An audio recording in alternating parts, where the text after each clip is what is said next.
Welcome to Toffee TV. It is the match preview.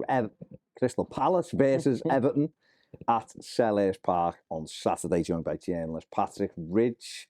Patrick, this is a tough game for Everton, but one they will feel they can get a positive result in. Yeah, feel, as Sean Dyche would say. Feel? Yeah. Positive result on the grass. Yeah, I think we said on the live earlier, didn't we? Like, two evenly matched sides in terms of, I think, general quality, but I also think in terms of playing style. Two teams that don't value possession highly. But I think what we need to see from Everton that we didn't see against Brighton too much is a bit more quality and composure in the final third. And I think we didn't see it against Brighton because we just were so back to the wall. Not in terms of like Brighton absolutely peppering the goal, but we were just off the ball so much that we were doing so much work, and Dyche didn't, unfortunately, make the change that we wanted to see. So I think if we can get that balance right, if we've got the likes of Anana back and the players that overcome the knocks and things, I think we've got a very good chance. But, you know, we've got to be careful as well, because I think we can't fall into the trap that Palace will want us to fall into, of going guns blazing. I think it's going to have to be a very similar performance to the West Ham one. Maybe it is about we just try and bore it out for the first half, first hour, and then we try and click into gear maybe as it goes on. It's going to be both teams similar. They haven't scored loads of goals between us. Palace have got 10, I think, in 11. Everton have got 11 in 11. Both teams have lost 2 of the last 5. Similar records in that. Crystal Palace obviously went and won 2-0 at Burnley at the weekend, but I think Burnley had the majority of the play and the majority of the chances. And Crystal Palace, the first goal, Burnley playing out from the back, hell surprise. And Palace punished them, and then punished them late on as well with a lovely breakaway goal. And they have got that threat, Crystal Palace. They've always a pacey side. They're always well organised. As he's back now, and he's a really, really good player. We know that. From our perspective, it will be a case of, Everton have got a decent record at Selhurst Park, to be fair. The games are always tight, by the FA Cup quarter-final under Frank Lampard a few years ago. In general, the games are quite tight. But I do think that Everton and Sean Dyche will look at this and think, even though these are a good side and are strong, we can take the maximum points here by almost... It's difficult because both teams, like you said before, don't really want the ball. But that was the case at the London Stadium a couple of weeks ago with West Ham, and Everton profited that day from a good counter-attack. And maybe that will be the game plan in this one, but will he just toss the ball into the middle and both teams will sit back and go, who wants it? I think the advantage Everton have is that we are away. So if there's one team that's going to be able to, without any pressure really, sit off in terms of hand the other team the possession, it's going to be Everton. But I think we have to we have to be clear here. Like, when we're West Ham, we controlled what West Ham did. It wasn't just letting them have the ball and then not pressing them or letting them do what they wanted. We were very much in control of the situation, I thought, all along. And we pressed at the right moment. So it's about kind of, I think the ideal is you maybe start by start conservative, and then if you can get through that first 15 minutes with no goal mouth action, then you kind of start to just have those little digs and just basically get Palace worrying. I think that's what we did against West Ham. There was the one that Harrison had in where we should have scored or should have teed up. 3-1, wasn't it? But that came from pressing at the right time, about half an hour in. And from then, you could tell that West Ham were a bit shaky when they were passing out from the back, because they were like, oh, well, we've made one mistake, what if we make another? And I think that's the key to it, is building up slowly, but when the opportunity presents itself, like pouncing. And then obviously if we can take one of those opportunities, even better. I'm not afraid of Palace. Like I said, I think it's two very evenly matched sides all across the teams, really. I think they're very similar. Absolutely. I mean, it's a game that could go either way, of course it is. Just in terms of that, Everton are actually top for team pressures in the Premier League this season, so we do kind of do that quite well. But yeah, they're a good side. But again, like you just said, it's not one I'm going there fearful of, although they do create a great atmosphere at Selhurst Park, things like that. But I do think for Everton, we have to start looking at this kind of game and see can we get the 3 points here. Obviously a victory will put Everton within a point of Crystal Palace as well at the weekend. Palace always seem to be, no matter what's going on, they always seem to be in that middle section in no danger whatsoever. So can we get a bit closer to them? And you know, we obviously know that Roy Hodgson's a good manager, always has them well organised, and it will be about quieting them down a little bit early on and feeling our way into the game. The manager has given his press conference and did say that he kind of expects Amadou Onana to be ready at the weekend. They've been on the grass today. They've been on the grass. Him and Jared Brantwaite and Decore. What type of grass? We don't know. Well, we don't know.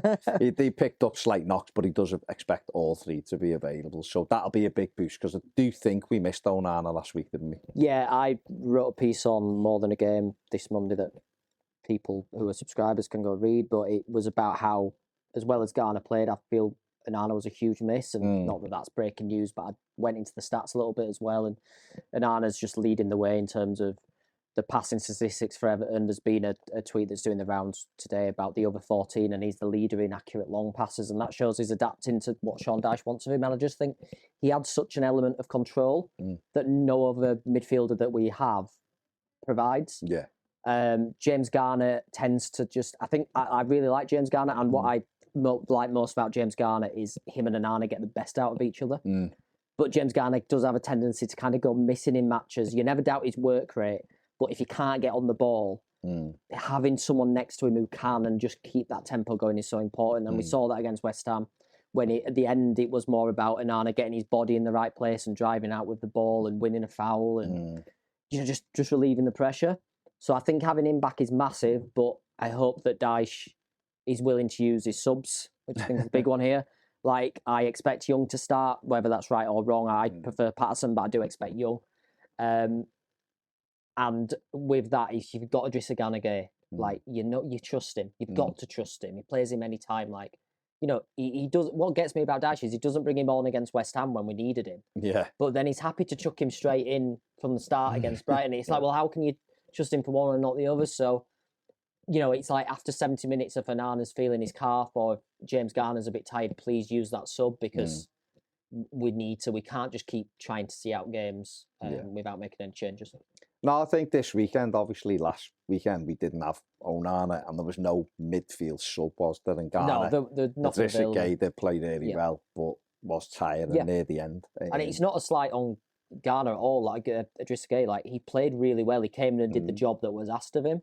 It's just that I think the balance of the team, just for what we need in an away game, Onana actually provides that more. No, absolutely. Absolutely. On the ball. And you want them options off the bench, don't you? This is how Everton lined up last weekend. Obviously, Young, Tarkowski, Brantwaite, Mykolenko, and then he had Harrison, Garner, Idrissa Gueye, Dwight McNeil, Abdoulaye Decore, and Dominic Calvert-Lewin. Are we just expecting one change from that to be Amadou Onana in for Idrissa Gueye? Yeah, I'd like to see Patterson play. I would, but it's not going to happen. But I just don't think it's going to happen. So I expect, Onana to come in for Idrissa Gana Gueye and the rest to be exactly the same. And, you know, I do hope that, you know, I just hope, like I say, going back to the changes, I hope he makes proactive ones if needed. You know, we might coast through the game with 3-0 by half time and imagine that and be happy. Or we might even be in a comfortable, you know, we might feel that we're in a comfortable position and not have to make changes. I think that I'm fine with that. It's just like last week, we evidently saw we needed change. And they played 3 games in 6 days. I think, you know, this good week, they'll have had a nice day of recovery on Sunday. I imagine I think they do the fitness work usually on a Monday and Tuesday. That's like when the coaches get hold of it, and then they'll have come back in on Thursday probably and started working on the shape and everything. And then tomorrow will be more of like a you know, maybe the tactical video session and everything. So there'll be, I know it sounds mundane, but just having a normal week could be so important. I'd much rather be in the cup, so I've got nothing wrong with that. Like, but just having that normal week of preparation, hopefully, we saw like against West Ham, we looked fresh, we looked well drilled, and hopefully we have that again against Palace. This is Crystal Palace's lineup last week in their 2-0 win at Burnley. They had Ward, Anderson, Gueye, Mitchell at the back, then Lerma and Jack Decore midfield, and then the 3. Jordan Ayew, Will Hughes, Jeffrey Schlupp and Hodgson Edouard up top. Slough who got the first goal, wasn't it, in that one?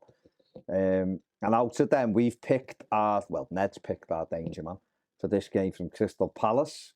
Like I said before, Eze is back. He will be my danger man. But this is Odsonne Edouard so far this season. He is Palace's top scorer. He's had 10 games, 4 goals. His XG at 2.9, so he's overperforming slightly. He's averaging 2.5 shots per game, and that is 0.339 on the XA. He's a player I really liked at Celtic, and I'll be honest, when he was available, I would have liked Everton to go and take him, because I do think he is a good striker. Everton at the moment, 2 centre-backs have been probably overall their standout performers this season. I think that's fair to say. We've had other players like Amadou Onana who's been getting better and better. Michalenko's had a good spell of late. It's great to have Dom back and things like that. But I do believe Tarkowski and Branthwaite have been overall Everton's best 2 performers, this season. They'll have the work cut out against Edouard, but playing the way they are, you feel confident they can potentially shackle him. Yeah, I think, and Edouard hasn't scored in the league since the middle of September, so there's apologies, get the priest in. So expect the worst now, but he's one of those players that, came from Scotland and had a really good record and then has found it tough to settle, but towards the back end of last, since Hodgson took over really, retook over, and then this season has been really good. And he just brings he's powerful, he's pretty athletic, he can hold the ball up, he can move in behind, his movement's always been pretty good.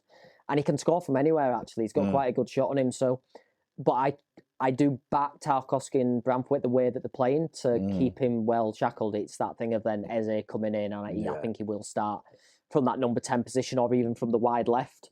Especially if Young's playing, he's not going to stick to the byline. He's going to very much look to drift inside. It was really interesting. Saw a tactical piece in the week and how Harrison had basically stopped Mitoma coming inside on Saturday. Harrison trapped Mitoma basically wherever he went in the first half, and it ended up with Mitoma moving out wide kind of permanently in the second. Eventually, obviously, Brighton's goal comes from there.